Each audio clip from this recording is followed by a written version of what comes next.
Benar, kita semua mengaku kita adalah hamba Allah Subhanahu wa taala. Tetapi adakah kita berinteraksi sebagai seorang hamba?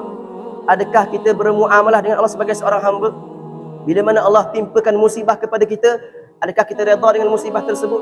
Bila mana Allah uji kita dengan ujian harta benda, mungkin ujian kematian ahli keluarga, mungkin ujian apa-apa sahaja, adakah kita bangkang perbuatan Allah Subhanahu wa taala? Adakah kita melawan cakapannya Allah Subhanahu wa taala? Kata Imam Abdullah bin Al-Haddad, "Law walima wa kaifa qawlu dhil hamak ya'tarid 'ala Allah alladhi khalaq." Tiga perkataan yang mesti kita hindari daripada perbuatan kita, daripada kehidupan kita. Law walima wa kaifa. Yang pertama, law. Kalaulah. Kalau aku tak mari tempat ni, mungkin tak berlaku benda ni. Kalau aku pergi ke situ, mungkin aku dapat benda ni. Benda dah berlaku, kita kalau-kalaukan lagi. Benda dah takdir Allah Subhanahu wa taala, kita duk main kalau-kalau lagi. Yang kedua, lima. Kenapa berlaku sebegini? Kenapa aku yang kena uji bukan orang lain? Kenapa dia yang kena bukan aku? Kenapa dia yang dapat nikmat bukan aku yang dapat nikmat? Kita kenapakan kepada Allah Subhanahu wa taala ataupun wa kaifa? Kita bagaimanakan kepada Allah? Bagaimana perkara ini boleh berlaku sedangkan kami dah rancang macam ni, tak jadi benda tu? Ini tiga perkataan yang dilarang oleh Nabi sallallahu alaihi wasallam untuk kita mengatakannya selepas berlaku satu perkara. Law walima wa kaifa. Kata Imam Haddad, law walima wa kaifa qawlu dhil hamak. Ini perkataan orang yang bodoh, orang yang tak kenal level dia sebagai hamba Allah Subhanahu wa taala. Ya'tarid 'ala Allah alladhi khalaq. Yang telah membangkang perbuatan Allah sedangkan Allah menciptakan dirinya.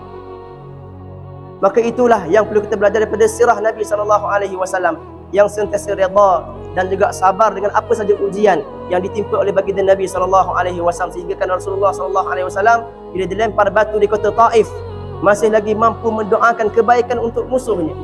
Rasulullah sallallahu alaihi wasallam bukan sahaja membalas kebaikan dengan kebaikan, bahkan membalas keburukan dengan kebaikan. Sallallahu alaihi wa alihi wasahbihi wasallam selalu angkat tangan, ya Allah, ampunkan dosa mereka, dan kerana mereka tidak mengetahui, ya Allah. Maka itu doa Rasulullah kepada musuhnya. Maka apakah agaknya doa Rasulullah sallallahu alaihi wasallam kepada orang yang mencintai baginda Nabi sallallahu alaihi wasallam, kepada orang yang cuba sedaya upaya untuk menjadi hamba kepada Allah Subhanahu wa taala. Dan di hari kiamat nanti, ketika mana Allah himpunkan seluruh makhluk-makhluknya, ketika Allah Subhanahu wa taala himpunkan seluruh makhluk daripada zaman Nabi Adam sampailah ke akhir zaman, setiap orang akan takut kepada Allah Subhanahu wa taala. Di hari itu tidak ada orang yang berbangga dengan harta yang mereka ada. Tidak ada orang yang berbangga dengan kereta besar yang mereka ada.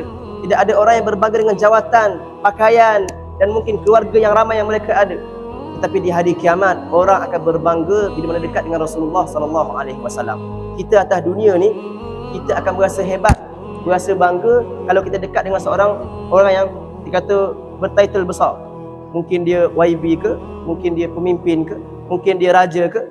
Kita akan rasa hebat dan rasa bangga kalau kita dekat dengan dia.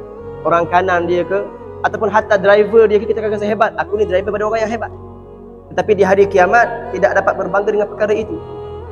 Yang berbangga di hari kiamat adalah orang yang paling dekat dengan Nabi sallallahu alaihi wasallam. Makin dia dekat dengan Nabi, makin dia berbangga. Makin dia rapat dengan Nabi, makin dia rasa dia adalah orang yang dimuliakan oleh Allah Subhanahu wa taala. Dan bagaimana kita nak dekat dengan Nabi sallallahu alaihi wasallam? Kata Rasulullah sallallahu alaihi wasallam, "Aqrabukum minni majlisan yaumal qiyamah aktsarukumus salata alayya." Yang paling dekat dengan aku, yang mana orang inilah yang paling berbangga di hari kiamat, adalah orang yang paling banyak bersalawat pada Nabi sallallahu alaihi wasallam. Dalam riwayat yang lain Nabi mengatakan, "Aqrabukum minni majlisan yaumal qiyamah ahasinukum akhlaqa." Yang paling dekat dengan aku di hari kiamat adalah yang paling baik akhlaknya. Maka ada dua riwayat. Yang pertama yang paling banyak berselawat, yang kedua yang paling baik akhlaknya. Kata para ulama, bermaksud orang yang paling banyak berselawat maka mereka akan diperbaiki akhlak oleh Allah Subhanahu wa taala. Dan orang yang telah baik akhlaknya, sudah pasti mereka ini adalah orang yang banyak berselawat pada Nabi sallallahu alaihi wasallam, kerana orang yang sentiasa berselawat pasti Allah akan baiki akhlak mereka. Sedar ataupun tak sedar, kita duduk dalam majlis ini, Allah perbaiki akhlak kita, Allah perbaiki perbuatan kita, Allah perbaiki kata-kata kita dengan berkat selawat kepada Nabi sallallahu alaihi wasallam.